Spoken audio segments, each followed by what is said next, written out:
Hello friends, வணக்கம். எல்லாம் எப்படி இருக்கீங்க? நான் நல்லா இருக்கேங்க. இந்த வீடியோ நம்ம வந்து வெஜ் நூடுல்ஸ் செய்ய போகிறோங்க. 2 டைம் வெஜ் நூடுல்ஸ் செஞ்சுட்டாச்சு. இந்த வீடியோ நம்ம வந்து ஸ்பெஷல் சிங்கா சீக்ரெட் இந்த மாதிரி நூடுல்ஸ் பேக்கெட் இருக்குது, ஆன்லைனில் ஆர்டர் பண்ணுங்க. மந்த்லி வந்து ட்வைஸ் ஆர் ஒன்ஸ் வந்து நம்ம நூடுல்ஸை வந்து நூடுல்ஸ், பாஸ்தா அந்த மாதிரி விதமாக கப் நூடுல்ஸ் அந்த மாதிரி நம்ம வாங்கி ரிவ்யூ பார்க்கலாங்க. இந்த வந்து நான் வந்து அமேசானில் தான் வாங்கினேன். நீங்கள் என்ன அமேசான் பக்கத்தில் இருக்க ஸ்டோர்ஸ் அங்கேயும் கூட நீங்கள் வாங்கிக்கலாம், எல்லாமே கிடைக்கும். இப்போ வந்து வெஜிடபிள்ஸ் பார்க்கலாங்க. கோஸ் வந்து ஹாஃப் எடுத்திருக்கேன், கேரட் வந்து 2 எடுத்துருக்கேங்க, சொரிக்கங்க, தக்காளி வந்து 2 எடுத்துருக்கேங்க, விதை உள்ளக்கிறதெல்லாம் எடுத்துருங்க. அப்போ வெங்காயம் வந்து 3 எடுத்துருக்கேங்க. இப்போ வந்து மசாலாஸ் போய்க்கலாங்க. கரம் மசாலா, அப்புறம் உப்பு எடுத்திருக்கேன். எல்லாமே தேவையான அளவு தான். கொரியாண்டர், அப்புறம் வந்து ஃபெனல் சீரக பொடி எடுத்திருக்கேன், அப்புறம் கடுகு பொடி, அப்புறம் சில்லி பவுடர், டொமேட்டோ சாஸஸ் வந்து டொமேட்டோ சாஸு, சோயா சாஸு, இஞ்சி பூண்டு பேஸ்ட்டு. இதாங்க சிக்கா சீக்ரெட் எக் ஹக்கா நூடுல்ஸ் சேர்த்துருக்கேன். இப்போ நூடுல்ஸை வேக வச்சிடலாம். எப்போ போல் ஹாட் வாட்டர் ப்ரிப்பேர் பண்ணிக்கலாம். தண்ணி சுடானதுக்கப்புறமா சால்ட் சேர்த்துக்கலாம், 1 ஸ்பூன்.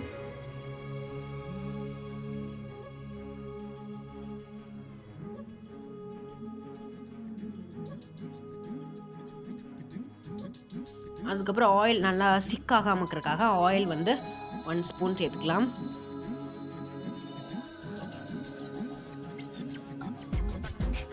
இதுக்கப்புறம் நம்ம சிங்காஸ் சீக்ரெட் எக் நூடுல்ஸ் சேர்த்துக்கலாங்க. நான் டிஸ்கிரிப்ஷன் லிங்க் கொடுக்குறேன், நீங்கள் வேணால் ஆன்லைனில் வாங்கிக்கலாம், இல்லைன்னா பக்கத்தில் இருக்கிற இந்த டிபார்ட்மெண்ட் ஸ்டோர் அந்த மாதிரி நீங்கள் வாங்கிக்கலாம்.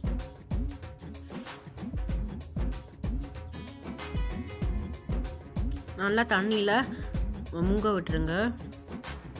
ஏதோ 10 to 20 மினிட்ஸ் ஆகுங்க வேகிறதுக்கு. இப்போ நம்ம வெஜிடபிள்ஸை வணக்கிக்கலாம். இப்போ 2 to 3 ஸ்பூன்ஸ்க்கு ஆயில் விட்டுக்கலாம்.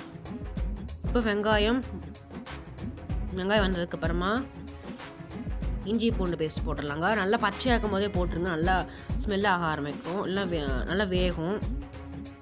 கடைசியில் போட்டிங்கன்னா அந்த பச்சை வாசம் அப்படியே இருக்கும், இஞ்சியோட வாசம். இதுக்கப்புறம் தக்காளி 2 சேர்த்துக்கலாம். தக்காளி, கேரட், கோஸ் இதெல்லாம் எப்போயும் சேர்த்துடலாங்க. அதுக்கப்புறம் நல்லா வணக்கினதுக்கப்புறமா நல்லா வேகட்டும். அதுக்கப்புறமா நம்ம மசாலா சேர்த்துக்கலாம். கொரியாண்டர் பவுடர், கொத்தமல்லி பொடி, கடுகு பொடி, அப்புறம் சீரக பொடி. இப்போ உப்பு, காரத்துக்கு தேவை சில்லி பவுடர் சேர்த்துக்கலாம். உப்பு தேவையான அளவு சேர்த்துக்கோங்க. நான் வந்து 2 ஸ்பூன் சேர்த்துருக்கேங்க. நூடுல்ஸ் போட்டால் ஓரளவுக்கு உப்பு எல்லாம் குறைஞ்சிரும், அதுதான் சில்லி சாஸ்லாம் விட்டால்.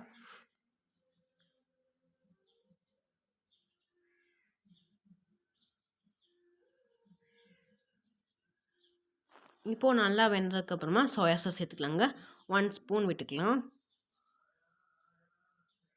இப்போ டொமேட்டோ சாஸ் எடுத்துக்கலாங்க. எங்கள்கிட்ட சில்லி சாஸ் இல்லைங்க, நீங்கள் என்ன சில்லி சாஸ் இருந்தால் சில்லி சாஸும் சேர்த்துக்கலாம்.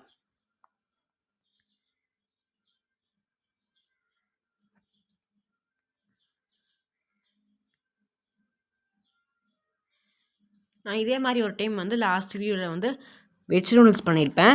அதோட லிங்க் வந்து நான் கார்ட்ஸில் போடுறேங்க, நீங்கள் செக் பண்ணி பாருங்கள். இப்போ லெமன் சேர்த்துக்கலாம். லெமன் சேர்க்கலைன்னா ஜீரணம் ஆகாதுங்க. நூடுல்ஸ்னாலே பேசிக்கலி அது ஜீரணம் ஆகாது, அதனால நீங்கள் வந்து லெமன் சேர்த்துக்கலாம். இப்போ வந்து நல்லா நூடுல்ஸ் வெந்ததுக்கப்புறமா லைட்டாக கோல்ட் வாட்டரில் வாஷ் பண்ணிடுங்க, ஒட்டாமல் இருக்கும். லைட்டாக ஆயிலும் வச்சு கழுவிடுங்க. கொஞ்சம் கொஞ்சமாக சேர்த்துக்கோங்க, மொட்டை சேர்த்துட்டிங்கன்னா வந்து மிக்ஸ் ஆகாது. மேலே நல்லா குக் ஆகிரும், உள்ளே இருக்கிறது எல்லாமே மிக்ஸ் ஆகாது. அதனால நீங்கள் கொஞ்சம் கொஞ்சமாக சேர்த்து மிக்ஸ் பண்ணிக்கோங்க.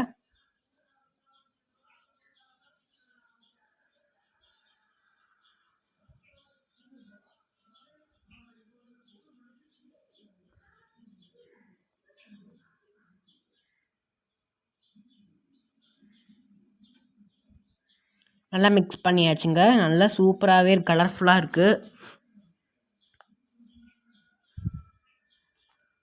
நீங்கள் வேணும்னா அந்த கேப்சிகம் சேர்த்துக்கலாங்க. நான் என்கிட்ட இல்லை, நான் கேப்சிகம் சேர்க்கலை, இல்லை நீங்கள் வந்து ஆட் பண்ணிக்கலாம்.